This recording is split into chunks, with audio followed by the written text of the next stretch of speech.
Welcome to the Save Par Golf Podcast, where two average golfers talk about golf and things. I'm your host, Derek. It's really weird that I've had to do this without the intro, uh, because I don't type any of that up. You should have it memorized though by now. I just say, welcome to Save Our Golf Podcast. Derek's not here. I am Dom. Here is the guest. Like Dom said, that's Dom.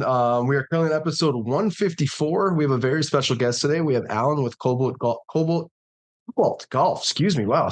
They produce premium golf rangefinders and sell direct to the consumer with no retail markup. Make sure to give them a follow on Instagram. Their handle is at Cobalt Golf. That's COBALTGOLF. Alan, thanks so much for taking the time and joining us on the podcast. Yeah, appreciate you guys having us. For sure. Let's dive right into it. What inspired you to start Cobalt Golf, and why did you focus on rangefinders specifically?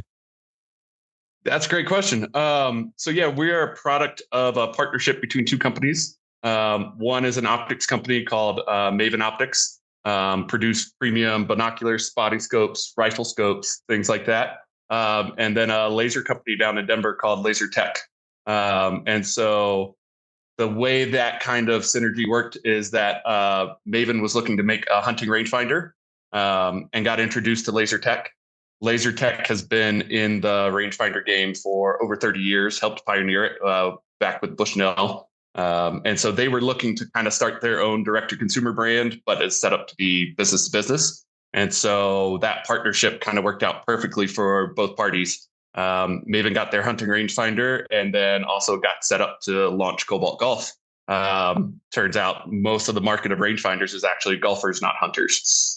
And so since then, we've been live for 3 years. So for those of you who don't watch the pod, my face lit the fuck up.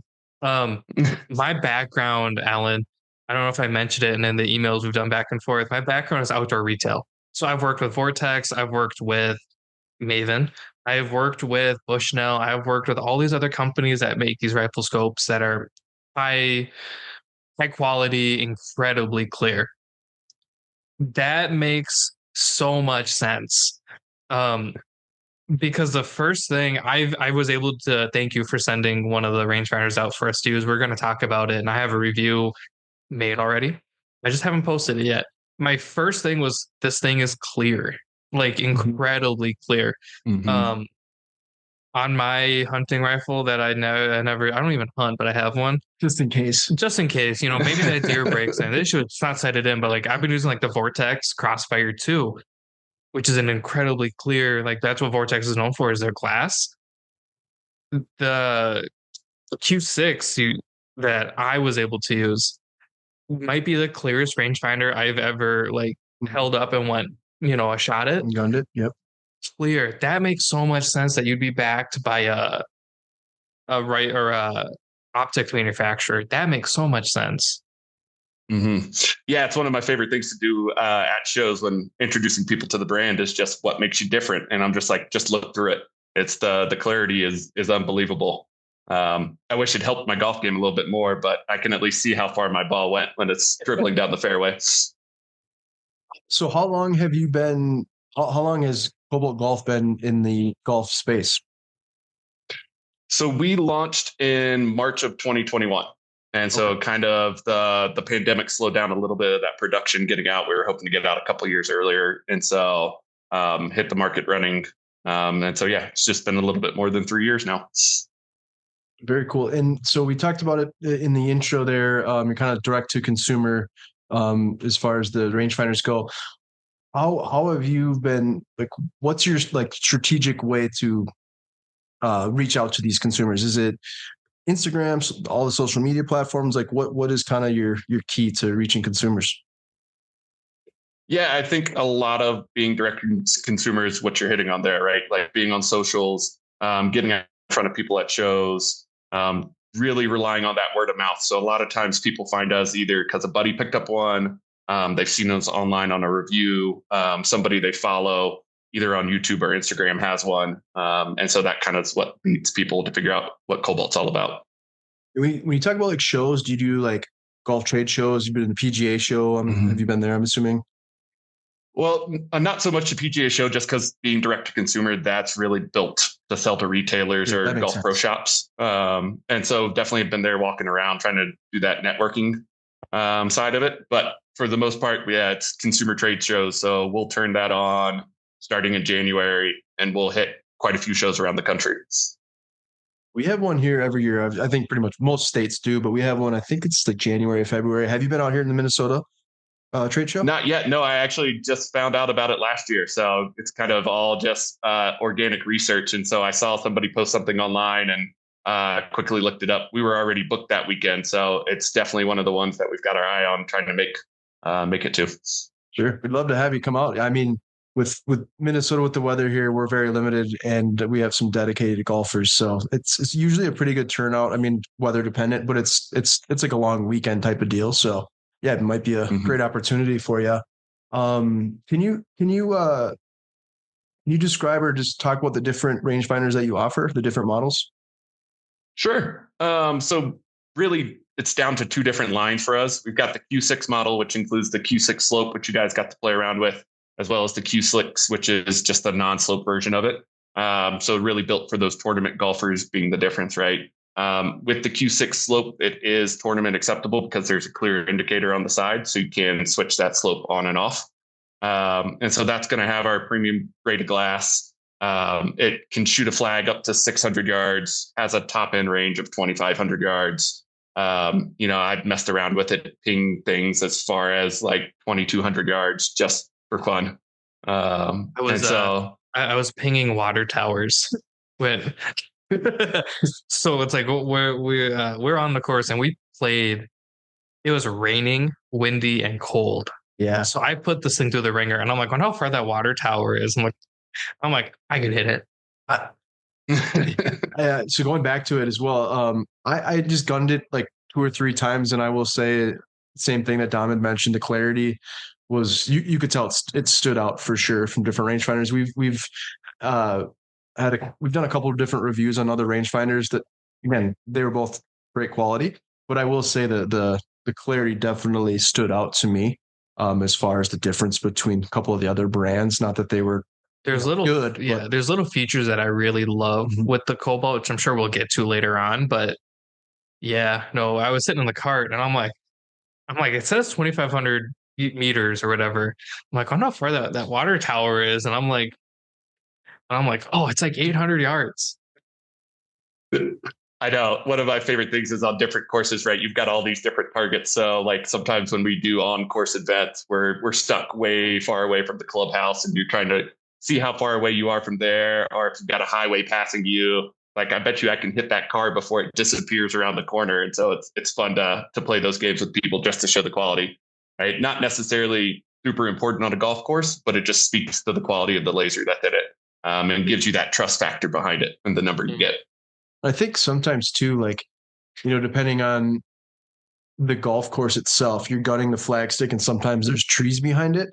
And I feel like sometimes there can be that issue where all of a sudden you're gunning it and you're getting like 4 or 5 different yardages because it's not like targeting right onto the flagstick. So I feel like with the clarity, it definitely helps being able to penetrate, specifically on the flagstick versus like a leaf, Well, and I think what people 100%. I think what people like don't always consider is, you can get like the cheapy $100, sub $100 in some cases rangefinders, but it's like, what are you giving up? A lot of times it's not like features, it's just like the quality of it. Yeah, right. So like, we've been very lucky to work with a couple other companies, and I have nothing bad to say about them.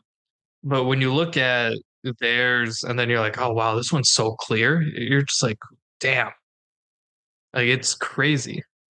And then it's like you're trying to get people to like understand it, where it's like, oh well, I got mine for like $100, and you're like, yeah, but you put that $100 into this one, you're gonna see like into the future. Yeah. You're gonna be able. You don't even need contact. Yeah, like I don't need my contacts. I can just use this. Well, like I was using one of my buddies' older. I'm not gonna say the brand, but older rangefinder, and I'm like, it's dark, it's kind of cloudy. I'm like, I can't tell if it's old or just garbage. And then I'm like, this one is just like, I put it up and I'm like, wow. Yeah. It's awesome. Yeah. And that's one of the, for sure. And it's one of my favorite things. It's like the things I talk about the most behind the rangefinders is, one, the clarity, And then 2, it's that fast, accurate laser because you want to shoot it. You want to get a number. You don't want to be frustrated or start questioning what number you're at. Golf's hard enough, right? Just give me the accurate number and let me move on to my club selection. And then it's just easy to use, right? There's no menu really to mess with. It's just simple.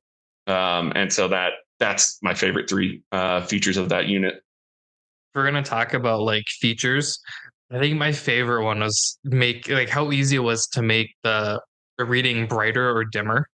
Oh, yeah. Like just that dial is so easy versus having to like twist the eye cap, or some of them you can't even make lighter or dimmer. Yeah, it's just one setting, where I'm like, oh, I could twist this dial and then boom, and I'm like, that easy. Like that's probably my favorite feature is that dial.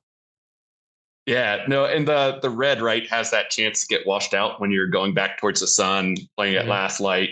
And so if you can't see what you're shooting at, then you can't have the confidence in the number. And so, yeah, to be able to do that on the fly is one of my favorite features too.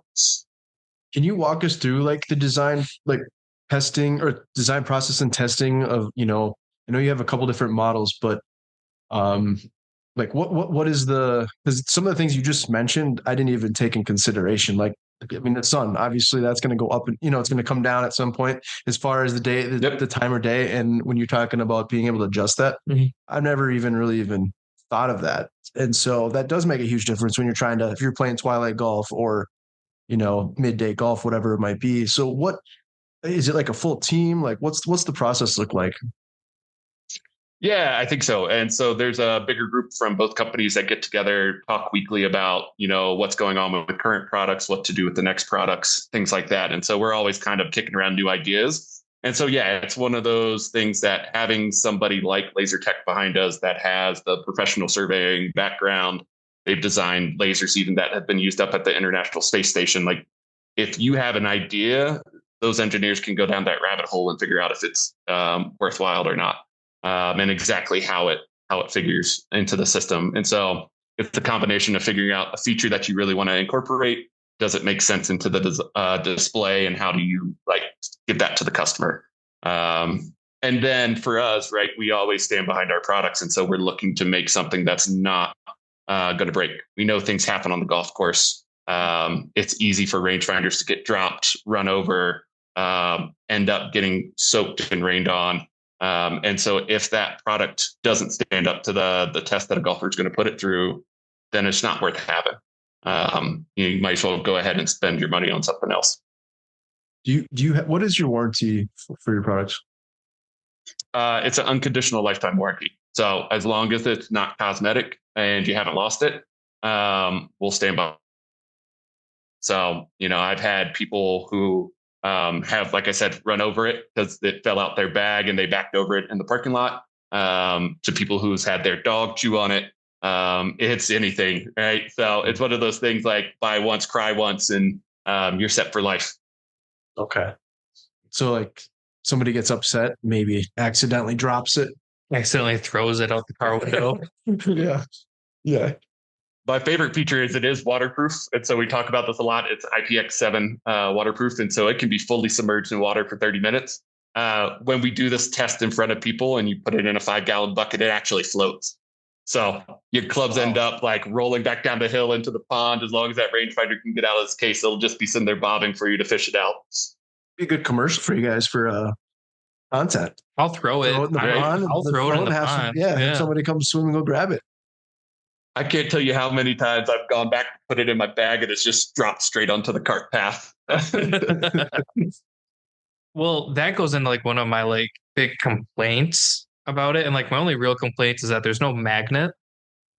Because someone like me, when we played, we had layers on. I lost it a couple times during the round, just in the shuffle of. You didn't lose it. I actually took it.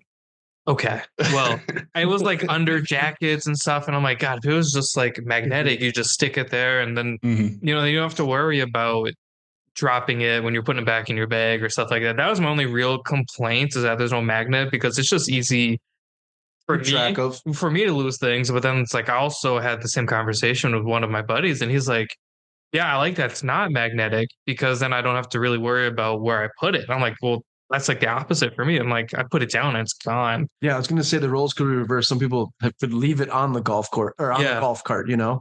But is that something that you've talked about of potentially bringing another model or having a magnet on there? I was kind of curious why there wasn't a magnet. Yeah, so twofold there. When that product was developed, it was really right before magnets became a big thing in rangefinders. And that smart switch system, that dial on the side that controls the brightness, the yardage to meter button, and that slope lever is actually built on a magnetic system. That's how we got that IPX7 waterproof rating, because it doesn't have a permeation in that armor. It's a completely enclosed housing around all the electronics. And so that was kind of the design feature. And so putting another magnet, whether it's an aftermarket magnetic strap or just like putting one of those adhesive magnetic strips on it, actually messes with that unit. And so you lose the ability to turn on slope. You may actually see the yard switch to meters, which is a big difference the further you get away from the hole. And then you can also see that brightness kind of change settings on you a little bit. It's definitely something we've heard a lot of from customers on both ends of the spectrum, right? From the people who love it, and that's the only reason they don't buy it, is because they can't put it on the cart, to other people who's like, I love it because I can't lose it. When we were doing the product testing for our other unit, the Q4, I put a magnetic strap on there, and I can't tell you, I left that prototype at our local golf course at least 3 times that I had to turn around and go back and go get it. That's exactly what I was. So yeah, you could have like a magnetic strap or like a strap that you could just, you know, like a sleeve essentially that you could come up with, you know, where you don't have to worry about that. But we knew that there was obviously I knew there process. had to be a reason not to have this feature. Talking about the like technology built into it, I get it, because that thing is it's jam packed full of features and technology and stuff like that. And I was like, oh, you saying it, I'm like, that makes sense. Yeah. And it is something, right? Like, I think in the next products we launch, we'll probably be able to incorporate that magnet. It just takes a little bit of figuring out with that software system. For sure. And this is why we love having these, like having guests on the podcast for this reason, because like I said, we know most companies don't just put something together and just throw it out to everyone and sell it. And again, that's why we like to review products, is we get to see it firsthand, see, you know, the functionality of like what we like and what we see that's different. But again, it's great to hear your side of the story, because after you talk about it, it's like, okay, yeah, that makes 100%. You know, and it wasn't like, oh, there's no magnet, thing's trash. Like I'm like, there's ways around this, right? Like I just won't leave it on top of the golf cart. Like, you know what I mean? Like I'll just be more careful. But I'm like, there's gotta be like a reasoning for this, right? It's kind of like when laptops started or stopped having like the CD drives. It's like nobody's using it, but it's also like, boom, more battery. And we're just like, oh, yeah, you got more space, more battery. Yeah. Well, and going back to the magnetic thing, I left a small speaker. I did that. Yeah. So I mean, it's kind of designed to not forget it, but at the same token, like a lot of people have actually forgot it on the golf court, especially. I'm still upset I lost that speaker. Yeah. We both done that. So it makes sense. Do you plan on like releasing? So maybe you keep the same models, upgrade something, you know, here or there. But do you plan on releasing other colors or color options? That's a great question. We've definitely kicked it around. Like if you got on the Maven website, we do a lot on custom binoculars, spotting scopes, rifle scopes, where you can do a little bit different armor, a little different rings. It's definitely something we've kicked around. It's just the construction of those current units make it a little bit harder to change some of that anodized rings.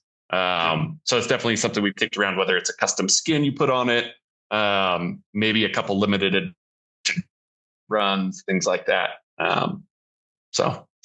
No, and like kind of where golf is going with all like the fashion and all that. That's kind of was the questions, because I feel like there's definitely opportunity for like you mentioned, like a skin or a like sleeve a safe or par edition, like a safe par edition. Yeah, exactly. The safe par. Yeah. And we do a lot with college coaches too, and so it's the same thing, right? Like I've had coaches come up to me like, I would love this unit and buy it for my team, except it's my rival's colors, so can't do that. Sorry. I thought the black and blue was slick. I think it's a good look personally, although we are biased considering, you know, black and blue microphone every week, but I thought it was pretty slick looking. I remember I was like, wow, it's sleek. Yeah. What challenge do you face like in developing and marketing rangefinders? Like because golf in general is a competitive market, and there's obviously other brands around. So, what's been kind of your main focus to like stick out from some of the other brands? Yeah, I think a lot of it, right, is just the natural cycle of new companies, right? Like we're still in that phase of getting our name out there, getting more of that brand recognition. And so we're constantly having that be a point of emphasis for us, right? Like how do we develop that brand awareness of people knowing who we are? I can't tell you how many trade shows I've come up and people looked at the Cobalt name and either associated us with the power tools, a boat company, something else that has that same name. And so it's that ability to change who we are and tell them our own story. And so yeah, I think we're working real hard on figuring out that same thing. We've had great success. Micah Morris has been a big supporter of us, and so that's been a big push for us. And it was the same thing. He got the rangefinder and just absolutely loved it. And so that's been great for us. Just from him alone, like that awareness has grown tenfold. And so we've seen a lot of those early adopters come our way, and now it's just a matter of what's that second wave? How do you get to that next wave of golfer? I was kind of hoping it'd be like related to the power tools, because then in my mind I'm like, cool, you could slap a big Joe battery in it and go for like go forever. And you're just like, yeah, let me shoot it quick. We just battery. have 2 big battery packs in the back of our cart. We're all good to go. So we use all the Ryobi stuff at work, like drills and everything. I'm like, hey, kind of want the Ryobi vacuum. They're like, really? I'm like, what are you gonna use it for? I'm like, vacuuming. Duh. So now we have a Ryobi vacuum that we just drop the batteries in and vacuum. I haven't used it in months, but I have. But one. you have it. I have one. So just to clarify, you're not affiliated with Cobalt Power Tools. No, not at all. Damn. Probably a good thing. What you talked about Micah Morris, which obviously he's a huge influencer, really cool guy, at least from what we've seen in videos. Yeah, we don't know him personally. Yeah, we don't know him personally. But are there any like partnerships or collaborations that you're working on in the near future, or trying to get maybe some more social media influencers? Like an up and coming podcast out of Minnesota. I wondered how we got on here. That marketing department of ours is always working. And so they're constantly looking for new leads, new collaborations.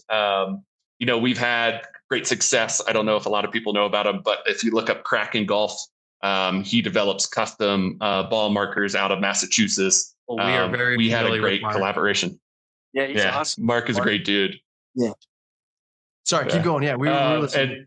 Whenever somebody brings up Mark, we get excited because he's been on the pod. Yeah. And we are just incredibly big fans of Mark. But yes, we're sorry. Continue. Oh, yeah. No, he's a good dude. Like I called him up, just randomly shot him an email because I was supposed to work the Northeast Golf Show, and I saw how close he was. And I was like, hey, would love to come just like meet you, say hi, love your work. And so he had even opened the doors and was going to give me a shop tour. We got 12 inches of snow the day before my plane was supposed to leave. So every airport in Wyoming shut down. And so I was just stuck. And so I still have it on my bucket list to get out there and visit Mark now that he's got a new shop, and see the artist at work. So we've worked with him. We've done things with a couple other smaller companies that have really been fun to kind of just dive into. We really look for brands that are similar like us, anybody who's in that DTC market, and that makes a great product. We're all for.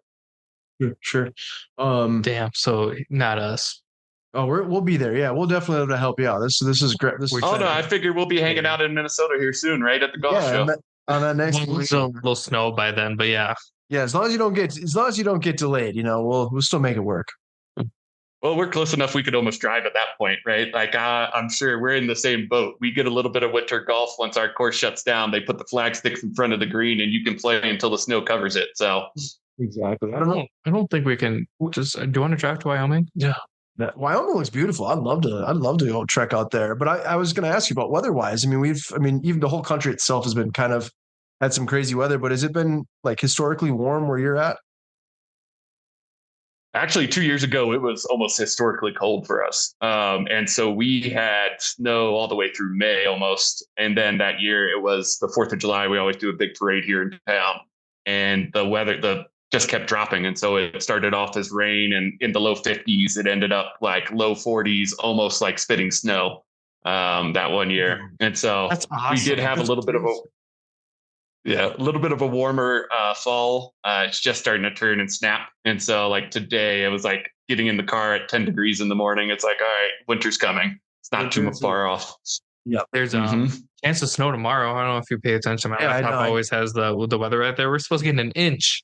Yeah, we normally get snow. It could snow in October. We had the great Halloween blizzard of whatever year that was. 1991. That I was not born yet, but yeah, I was 2. So I've heard of that. Yeah, it was like 30. It was some crazy storm. Well, my dad was telling me again. I was not around in 92 or whatever. 91 was not alive yet. He was telling me that it was fine, and then all of a sudden it hit like the nighttime, and then it just like blizzard poured, and I'm like, it's great, fun as a kid for sure. Well, my daughter absolutely loves living in Wyoming. Like we just get out there every time I shovel the driveway. It seems like I build a new sled hill for her in the yard. Yeah, kid wise, it's fantastic. Like the older I get, I'm like, I like snow during Christmas time and all that, but last year I'm ready to. Last year kind of sucked not having snow on Christmas. It rained. It was Christmas Eve and Christmas Day. Yep. So brown Christmas. So it's gray, dull, and then you're like, great, it's raining. Well, going back to that, I played golf.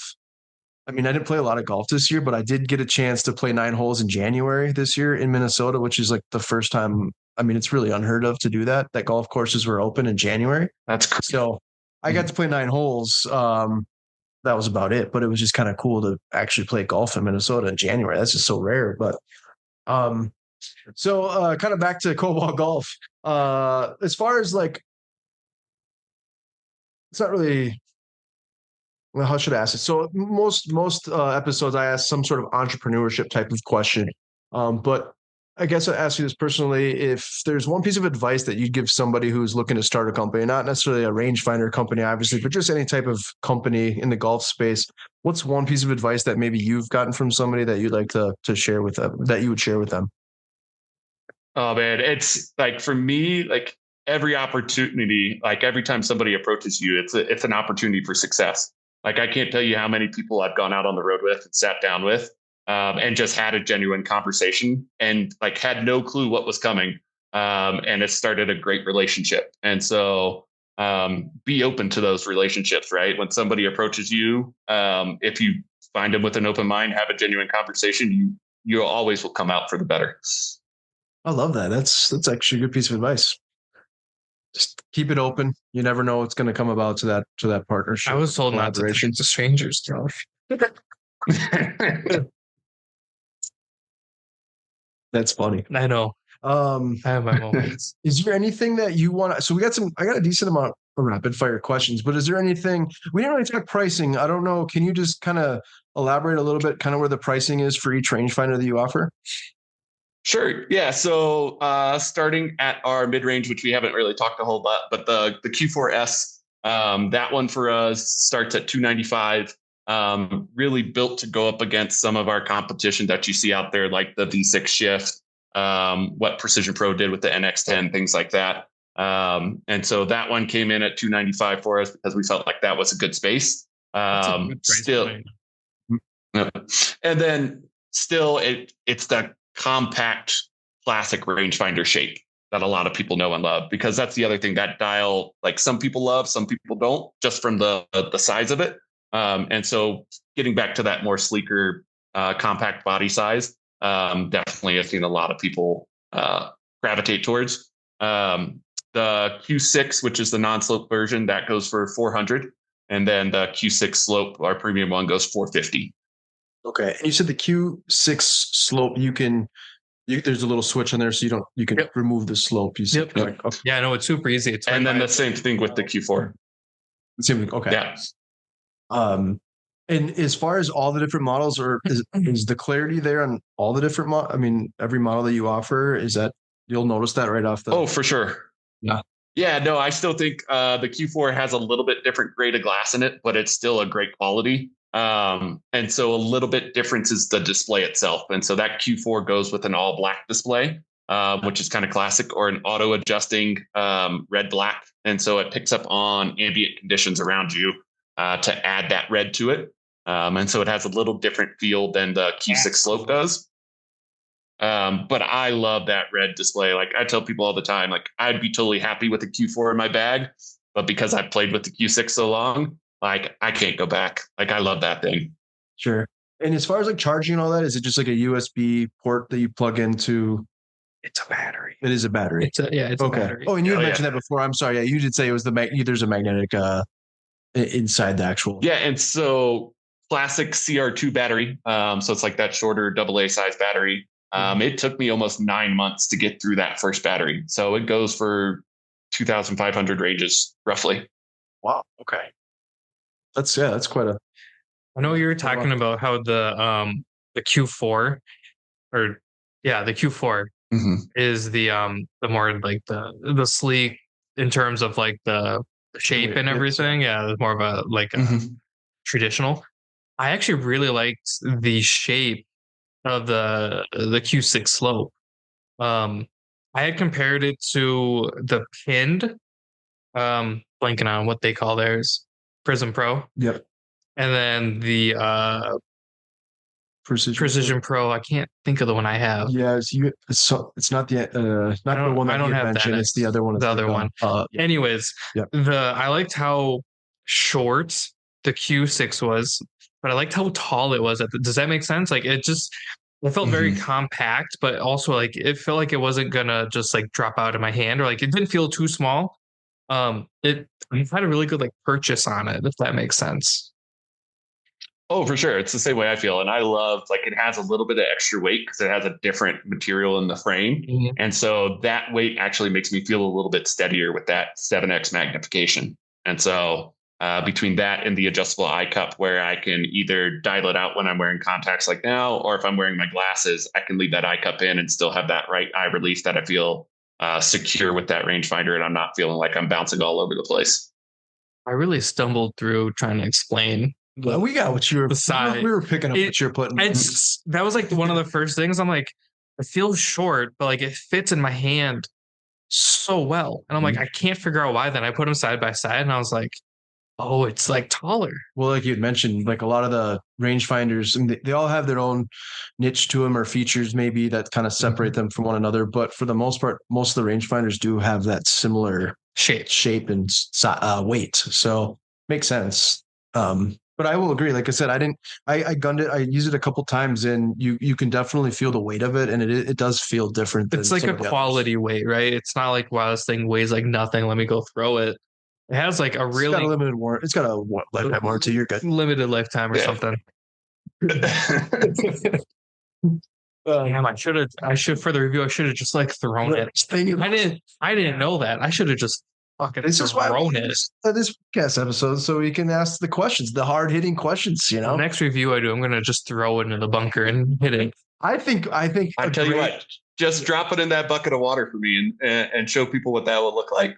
See, I think it would be so cool to do some sort of Instagram video where you shank a shot. Like we're not angry golfers, but just for some content, shank a shot, throw it in the pond, jump in. Show that it's floating, jump in, no big deal. I feel like that'd be great. Get some clicks. Yeah. Get you some arm floating. There we go. Like I can't swim. So I'm not gonna chuck it way in. That makes it even better content. This floats, but Dom doesn't. Yeah, exactly. Dom is sinking, but it's right over there. Dom's sinking, but the rangefinder floats. Exactly. Oh man, that's fantastic. The most wild part is I grew up on a lake. That is kind of wild. Yeah. Oh. Lost sound. Lights out. Motion sensors. Is there anything that you want to add? We have some rapid fire questions that we'd love to ask you. There's just a few of them, but is there anything that you might want to add that we didn't cover? No, I think for the most part, we've hit everything. I mean, obviously, it's the holiday season coming up. So, if anybody's interested, definitely check it out. We'll have some sales go live probably starting next week. And so I think people will be really excited to see what we have to offer this holiday season. And then do you have those like readily available so you can get them before the holidays if you place an order? Oh, absolutely. We don't sell anything we don't have already ready to ship. And so we ship everything within 3 business days of your order. You pay for expedited. We get out the door that same day if we can. And so definitely ready, geared up for the holidays. We also offer some custom engraving for people. So if that's something you're interested in, you can get your name, phone number, a little saying, something like that on the edge, kind of engraved into that armor. In case you do forget it, you can still, hopefully somebody's a good Samaritan will call. Or they'll text you, be like, haha, it's mine now. Or just that's a good one. There you go. Shoot you a text message with a picture. Yeah. I think you forgot something. It is a great gift, especially for that, like the clumsy golfer in your life, or that golfer in your life that just drops everything. It's a great gift. And for that golfer that loves rangefinders but just does whoopsies once in a while and forgets it somewhere, you're just a repeat customer. You know what I mean? Right, that's what we talk about, right? Putting the magnet in just instantly will boost sales. Exactly. So let's not do the magnet. That's fantastic, Alan. Man, it's been a pleasure having you on. We're just going to ask a couple rapid fire questions and then we'll wrap it up. So give me 1 second. We'll go right off the top here. What is your favorite club in your bag right now? I've got a 3-wood from well, actually, it's my 5-wood from Sub 70. If I'm ever in trouble, I'm going to pull that thing out. It doesn't matter what lie I'm in. I'm always guaranteed to flush that thing. So club? that has been my favorite club that I purchased in the last 18 months. Okay. Oh, it's new too. Mm-hmm. Nice. Go ahead. This is yours here. I love that question. Yeah, I'm surprised you didn't ask those two. Yeah, I thought I asked this one, but I don't think I did. No, I don't think you did either. But anyways, you're at our shindig next year. Hole 1. What's your walk-up song? Ooh, got a DJ mixing it up. It's up to you. No pressure. Everyone's watching. That's actually what we're doing too. Hole 1, people are gonna have walk-up songs. Yeah. Ooh, that's a great question. Man, I don't know. It's got to be, I'm a big college football fan, and one of my favorite entrance songs has got to be Enter Sandman by Metallica. I mean, it's just one of those things. You hear that song, it just instantly gets you hyped. That'll pump you up. I would say you strike me as like a classic rock guy. I think God of Thunder by Kiss. I was honestly, when you said college, I was thinking like the Cameron Crazies entry, like that song, that would be a banger too. That's kind of what I was thinking when you're talking about college. The bass line of God of Thunder though is dun dun dun dun dun dun. You're just like, just gonna hit the fan. Blood. Yeah, get you going off the first. It's a good thing we're not talking about hole 3 once the round has gone off the trails. So yeah, okay. What song would you be playing hole 3? That is fun. Okay, driver or putter? Which one do you rely on more? 100% putter. Yeah. Like if I'm going to score well for my round, I'm going to come in with a whole bunch of 1 or 2 putts. You prefer and so that is my club that saves me. 3 putt all day long, right? I was like, where are you going with this? That's a little follow-up question. Yeah, I love working my ass off to get to the green in regulation, or like just chipping on trying to save par and walking away with a double. It's a great feeling. It's the best. Yeah, I love it. Nothing better than hitting just a nice drive down the middle, either chunking it, blading it onto the green, or sticking on the green and then walking it with a 3 putt. I'm right there with you. What putter's in your bag? Like that. The script. Nice. Listen. He's confident in his putter. I know. I want to hear it. What are you hitting? I have had for the longest time just a generic Top Flight that I got as a gift for Christmas. And I recently borrowed a buddy, Scotty Cameron, that he just had sitting in his garage. And it was the worst thing ever for my bank account, because I had to walk up to him after the next round and be like, all right, dude, how much do you want for it? Not even going to haggle. You should have traded him for a rangefinder. I'm not even like a Scotty guy, so I'm a little upset that you got Scotty. I know. Scotty. Yeah, it's one of those things that, like, once I got my hands on it, and he's got this interesting grip. It's a flat cat. And so it was unique. It took a little while, but sometimes with putting, it's just one of those things that if your hands start gripping the club, start twisting it, so when you switch grips, it's all of a sudden magic until your brain figures it out. Yep. Mhm. I gotta switch the grip on mine. I don't like it. What's your go-to snack? Oof. I'm a classic Snickers guy on the course, and there's nothing to beat it. I will say close second. Well, I would say probably first for me would be peanut M&Ms. Those are Okay, solid. yeah. That I love those. But are we talking like just like regular Snickers, or are we talking like I was thinking the ice cream. well that or like a one that's been like sitting in the cooler, like on a nice warm hot day? Oh yeah, it's got a pocket. yeah. Yeah, you like freeze it the night before it starts thawing out on the course. Yep. Yeah, and it's got to be a king size. You can't just do one. You need the second one there for later. Yeah, you gotta have the second one for dessert, right? Oh yeah, but if we're talking ice cream like candy bar, it's got to be Twix for me.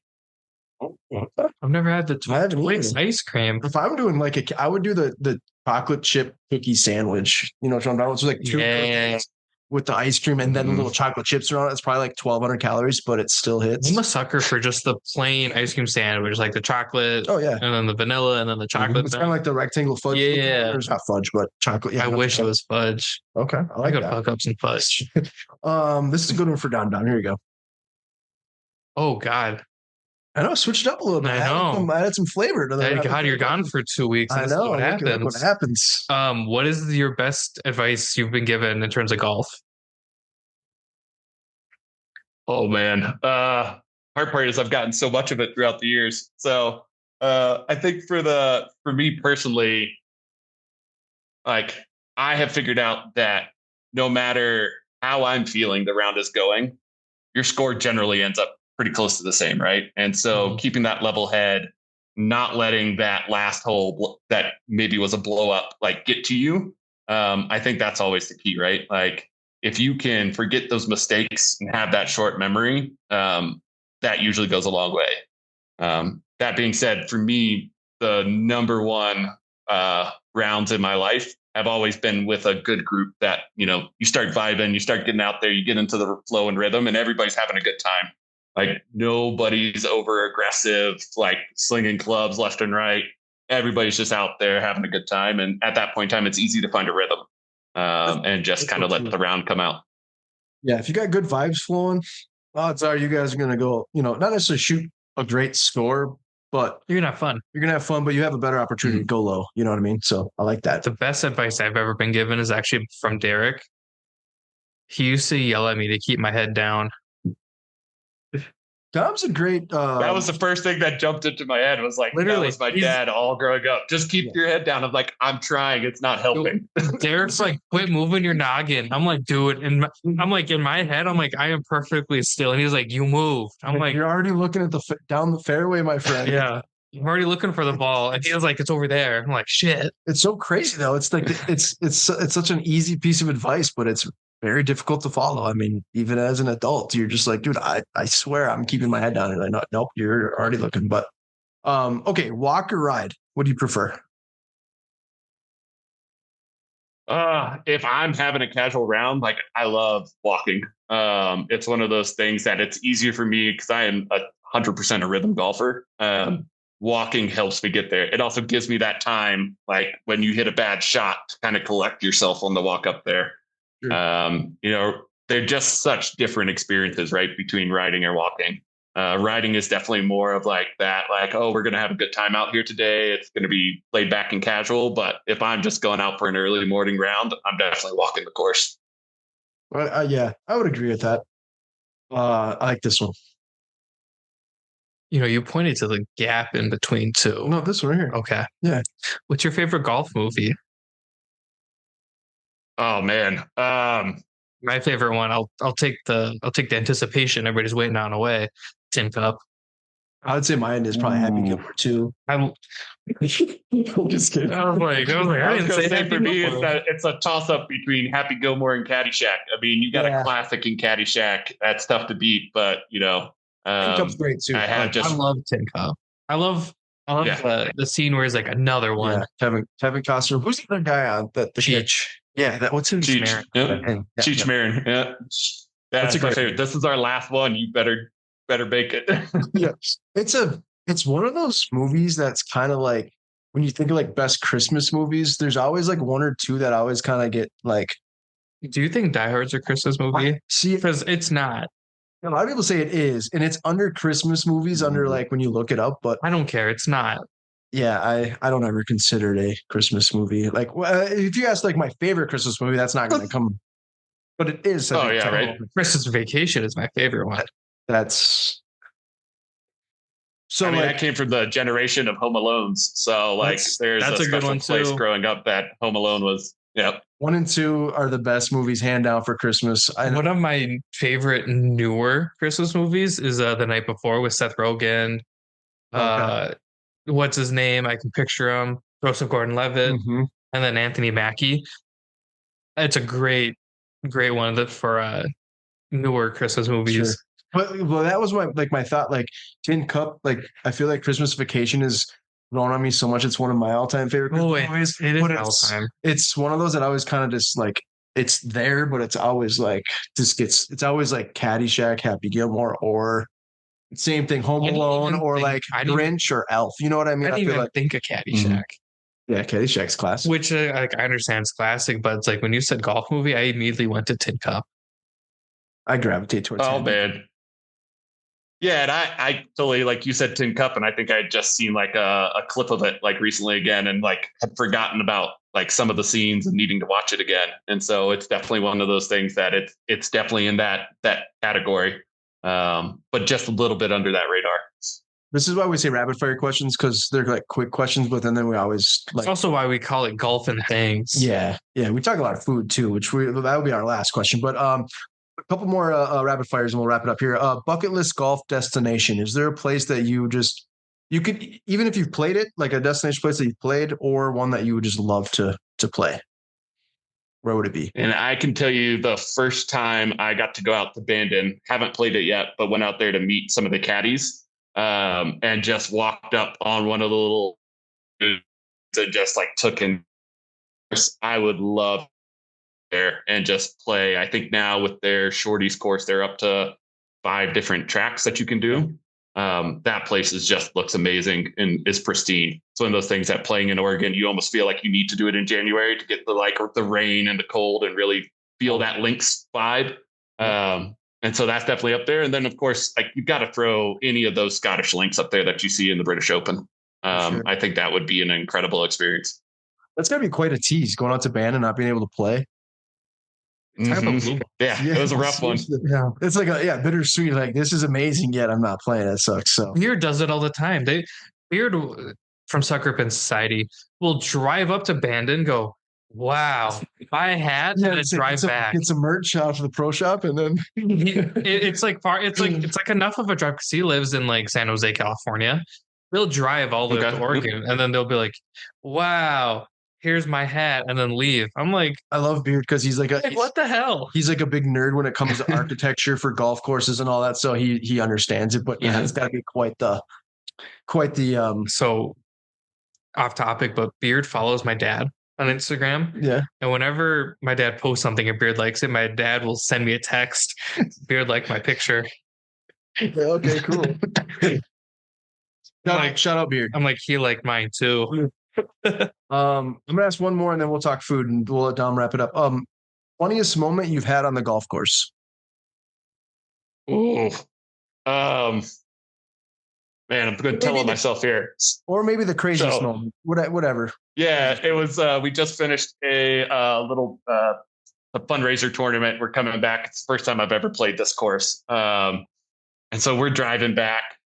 We try to get a shortcut because we started on hole 5. And so we finish up on 4, trying to find a shortcut through some houses to get to back to the clubhouse. Keep hitting cul-de-sacs, right? So we've gone 3 different ways and we're just at all dead ends. And so we're like, turn around, start backtracking past this group on a par 5, get across the bridge. And I just naturally turned to like head towards the tee box, like go up and over this mound. And next thing I know, like, here's this bunker just out of nowhere. And it's like a 4-foot drop. Oh, no. And instantly just had this thought of like, oh, what do I do? And so tried to take a 90-degree turn, which then resulted in like you feel the cart turn and then you just tip over and just disappear. And so my boss was actually behind me in the cart behind me, and he described it. He's like, "You were there one moment, and then you were gone." And he's like, "The best part was if you hadn't taken that turn and disappeared." He's like, "We would have followed right behind you, so both of us would have had that classic cart jump over there." And so rolled into the bunker. Like my buddy who's in me played college football, and so he's about 6'4". And just like I went down first, I think he bounced off of me and ejected out of the cart. Like we get up, we go to lift this cart up, and it's just completely smashed. Like I'm driving it back to the clubhouse. Like I can't even fit under it. I'm like shoulders under the roof of the cart. It's about neck height, and I'm just cruising it like nothing happened. Just waiting to see what the pro shop's going to say. The best news is that was a brand new cart. It was the first time it had ever gone out. Oh my gosh. That is a crazy story. Driving like Jim Carrey and Ace Ventura. That detective where his head's hanging out the window, his windshield's damaged. Exactly. Yeah, it was that exact moment. It just you got other people flying by you because the cart's not really moving at this point. So miraculously, not a single club broke in that. Like it was just the frame of the cart. And so yeah, like just it could have been a whole lot worse. Did you guys was it an expensive event like after that? Did you have to pay for it, or did they just like it was that's a great question. Still waiting for that bill. So we'll see what happens when it shows up. Yeah, it actually happened earlier today. Damn. We're still waiting. Derek and I were playing a course up north, and it had rained the night before, so the grass was kind of slick. So we're driving up this hill to look for my ball, and then before I know it, we're spinning. Oh yeah, the tires down this hill. It's like we hit like a banana on Mario Kart, where we're you just spin. Yeah. We are spinning down this hill, beer in hand for me, and it's everywhere. And we finally stop, and the cart goes, like it straightens out, and he goes, "Are you okay?" I'm like, "Where's my beer?" It was like one of those things. You're just like out of your control. Like you just like you didn't have any control, and it's like if you tried to turn it any which way, the cart was like you said, like it's gonna tip, especially if you try to turn. Mm-hmm. Well, and then this year, like I've never hit anybody while golfing. I've hit Chaz and Jess twice. Like what's his face from Happy Gilmore? Like fully trying to target him, or it was no. Oh, okay. No. So the first time we were playing at Oneka, and I'm just trying to hit the green, so I'm just hitting my balls, and my ball was like a heat-seeking missile, and just went no. Oh, you mean like hit him not with the cart, like with the ball? With the ball. Oh, I'm sorry, I was talking. And it smoked them, and I'm like, it wasn't me. Like they'll never know. And then they drive out, and they're like, Dom, what did you do? I'm like, I didn't do it. The ball did it. Yeah, because the second one, I was with you. When you remember, that was the first one. Oh, that was the first one. Okay. And then the second one, Chaz and I were playing Synchro National, which is like a really nice high-end course.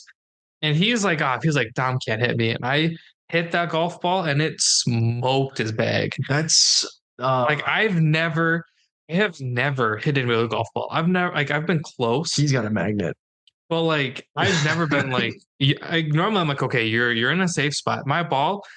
I've never hit a ball that just went like 9. Like it pulled like the bubble like through the trees. Just a straight boomerang, right? Yeah. Yeah. And he's like, I'm moving. I'm like, you should. Okay. So we really appreciate your time, and we'd love to have you on again down the road. But we always end the podcast with some sort of food related question. So depending on what Dom's got, I'm hungry. So ask away, whatever you're feeling. So Wyoming, it's a weird place. We've never been there. Well, I've never been there, so it's weird. So